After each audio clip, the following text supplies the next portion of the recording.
শুভ নববর্ষের প্রীতি শুভেচ্ছা ভালোবাসা জানিয়ে আজকের দিনটা শুরু করছি। সারাদিন কি রান্নাবান্না করলাম, খাওয়া দাওয়া করলাম, কিভাবে কাটালাম আজকে আমি তোমাদের সেটাই শেয়ার করব। সঙ্গে থাকো, পুরো ব্লগটা দেখো, আশা করি ভালো লাগে। Good morning. আজকে নববর্ষ, সকাল সকাল পুজো করে নেব বলে ফুল ঠুল তুলে নিলাম।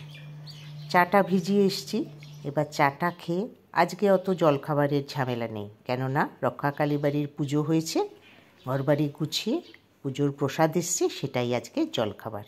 ছেলে তো খুব ভালো খায়, প্রায় পুরো হাঁড়িটাই ও খেয়ে নিল। এবার চলে গেলাম দুপুরবেলার জন্য। আজকে পতিদেবের ডিম কষা, আমরা একটু পোলাও করব, তবে আজকে বাসন্তী পোলাও নয়, সাদা, একদম সাদা পোলাও। আর আমি আর ছেলে খাবো তেলকই। তেলকই দিয়ে পোলাও খাবো। ছেলে যেহেতু মাংস খায় না, পতিদেব কই মাছ খায় না, সব মিশিয়ে মেখে ফেললাম। কড়াইতে একটু ঘি দিয়ে ভালো করে নাড়াচাড়া করে, যেরম করে পোলাও করে, কাজু কিশমিশ কাঁচা লঙ্কা সব দিয়ে এবার আন্দাজ করে যেটা দিয়ে চাল নিয়েছিলাম সেই মাপে জল দিয়ে দিলাম।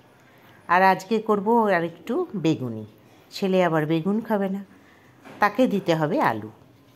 এরম ভাজাগুলো ভেজে নিয়ে পতিদেবকে আগে দিয়ে দেব, আর তারপরে আমিও নিয়ে বসে পড়ব।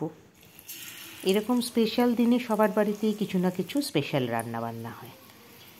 তো যে যেখান থেকে দেখছো, আশা করি ভালো লাগলে লাইক কমেন্ট করবে। চলো, পতিদেবেরটা বেড়ে ফেলেছি, তাকে দিয়ে দিই, দেখি তার খাবারটা দেখে কেমন রিয়াকশন হয়। লাইটের মধ্যে তেল টেল বেশি নেই, ঠিকই আছে, খুব ভালো। মেনলি ওরা দুজনেই সাদাটাই বেশি পছন্দ করে। আসলে এরা কেউই এদের বাড়িতে বেশি স্পাইসি পছন্দ করে না। আজকে একটু স্পাইসি করেছি, তেল কই মানে তো তেল থাকবেই।